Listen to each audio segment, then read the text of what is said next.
Bien maintenant, on va écouter Nicole Biaggioli qui va nous donner son décryptage du film de Simon Gros. Deux, trois réflexions pour faire la transition vers la deuxième partie de l'après-midi.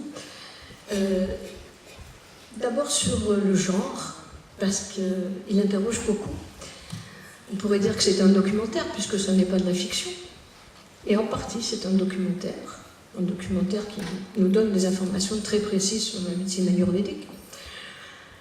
On pourrait dire aussi que c'est une autobiographie, puisque la patiente qui est mise en scène a été aussi co-auteur du scénario. Donc, elle met en scène sa propre vie, d'une certaine façon, au niveau du scénario. Et enfin, Nourrir en ont été les témoins. C'est un film à thèse, mais un film à thèse qui n'est pas engagé dans un seul sens. Et la preuve de ça, c'est qu'il y a beaucoup de traits d'humour. Et que, justement, on met en scène des personnages qui sont chacun persuadés de quelque chose et qui se comprennent très bien et qui, à la fin, on l'a vu dans la conclusion, chacun échangeait quelque chose, pris un peu de l'autre, mais n'en sont pas moins restés eux-mêmes. Maintenant, comment on nous a plongé dans cet univers, ce qu'on appelle en narratologie l'immersion fictionnelle? Qu'est-ce qui fait qu'on est rentré dedans? Il y a deux raisons. Il y a d'abord une histoire, qui est, même plusieurs histoires, qui sont des histoires de maladies. Donc nous sommes très proches de la médecine narrative telle que l'explique Rita Sharon, puisque dans le sous-titre de son ouvrage, Médecine narrative, il y a écrit rendre hommage aux histoires de maladies. Alors c'est une histoire de maladie, une première histoire de maladie. On a vu que vers la fin du film, le médecin lui-même suscite une deuxième histoire de maladie. Et en cela, il est vraiment rentré dans la démarche de la médecine narrative, c'est-à-dire qu'il écoute le récit du patient, non pas pour le cas qu'il est, mais simplement pour écouter sa vie, pour écouter son expérience. Donc une certaine écoute très particulière qui n'a rien à voir avec le questionnaire habituel.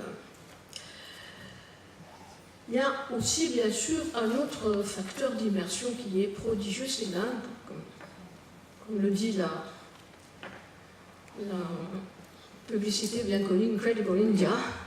Et ce que l'on sent au moins là, c'est cet enveloppement de tous les sens,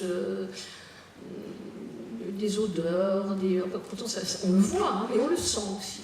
Alors ça, bien sûr, c'est tout l'art du cinéaste. Il nous plonge dans les situations, on a les flammes dans les yeux, on est dans la piscine. Donc on a vraiment l'impression d'être à la place des personnages et d'être enveloppé dans un univers qui fait un tout, mais qui est quand même extrêmement dérangeant, hein, pas tout à fait le nôtre. Ensuite, c'est une histoire. Donc on peut se demander qu'est-ce qui fait l'intérêt, qu'est-ce qui fait qu'on continue. Donc c'est la tension narrative, comment c'est bricolé dans ce film. Alors je pense aussi, en allant vite, hein, deux choses très, très différentes. La première, c'est qu'a priori, il n'y a pas de tension narrative, puisque ça repose sur un retour en arrière, quelque chose de rétrospectif, sur la première expérience du cancer de la malade, c'est-à-dire son expérience désastreuse de la médecine occidentale. Et tout le film repose sur, en quelque sorte, la déconstruction de cette expérience et la reconstruction d'une communication avec, non pas son docteur indien, mais son ex-docteur français.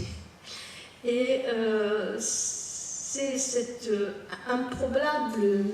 qui était improbable au départ, communication, avec un renversement des rôles que vous avez très bien perçu, hein, parce qu'il est révélé par le médecin français lui-même, qui fait l'intérêt de l'histoire, elle le dit à la fin, je m'étais donné cette mission.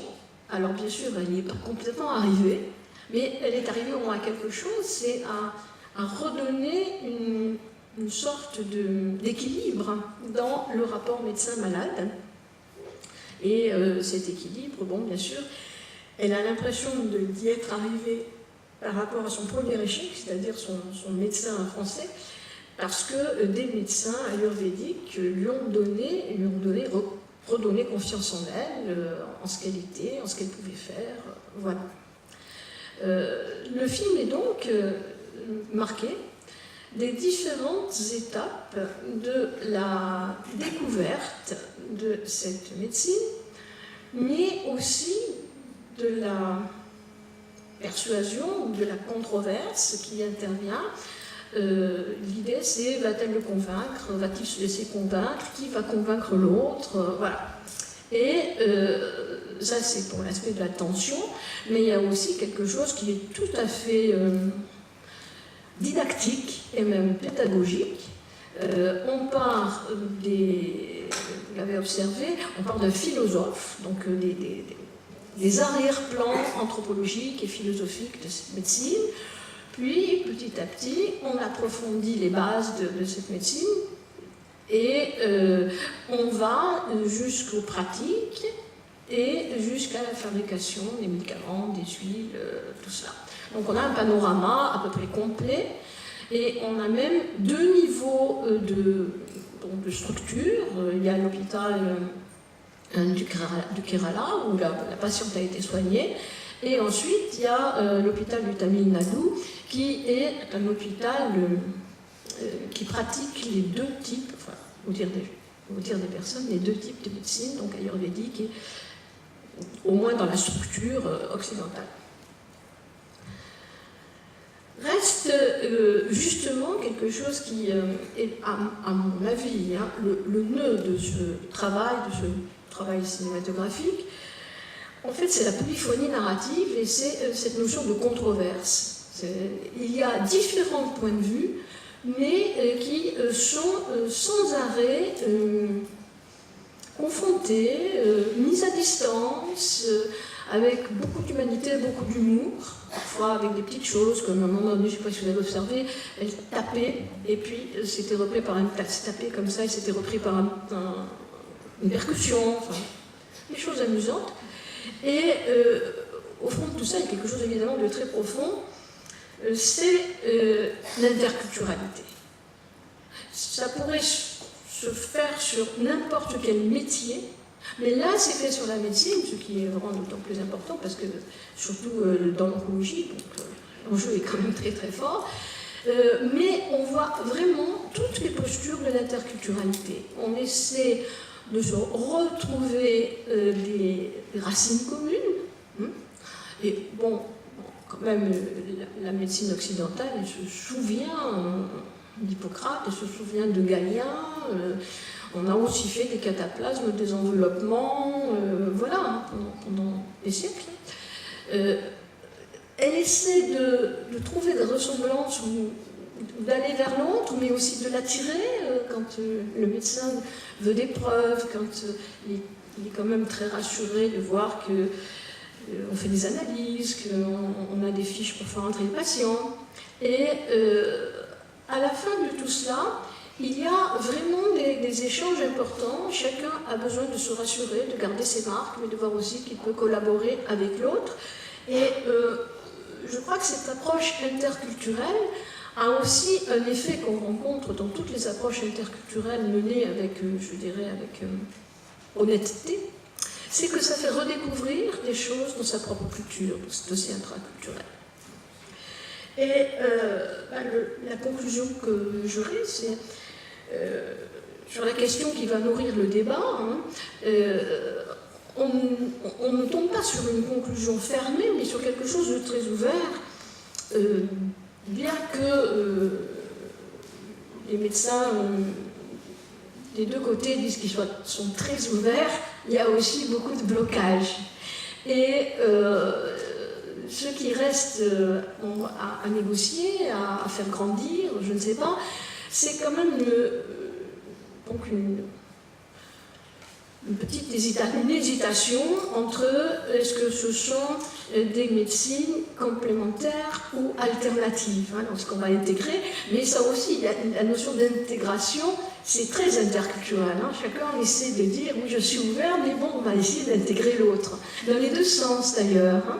Donc c'est cette position qui me paraît très intéressante dans les discours qui ont été choisis pour être montés dans ce film. Toutefois, avant de terminer mon petit discours, je voudrais donner 2 points qui me paraissent importants à garder à l'esprit. Le film concerne des événements qui se sont passés en 2002 pour le cancer de la patiente. Puis, vous voyez, quand l'autre patiente qui vient d'Angleterre parle, c'est 2008. Donc, je pense qu'il faut quand même garder présent à l'esprit les évolutions que le professeur français, déjà, les évolutions de l'oncologie sur son application génétique, épigénétique. Ça, il ne faut quand même pas rester à ce stade-là, parce que 2008, c'est pas 2018. Et aussi, cet aspect, je dirais, un peu mythifiant de l'Inde. Parce que l'Inde, bon, c'est aussi des choses très très différentes. Bon, on en a eu une petite vision avec la plaie qui nous était présentée. Ça reste encore de ces pays où on découvre, où des médecins peuvent découvrir des pathologies ou des états qu'on ne voit plus chez nous.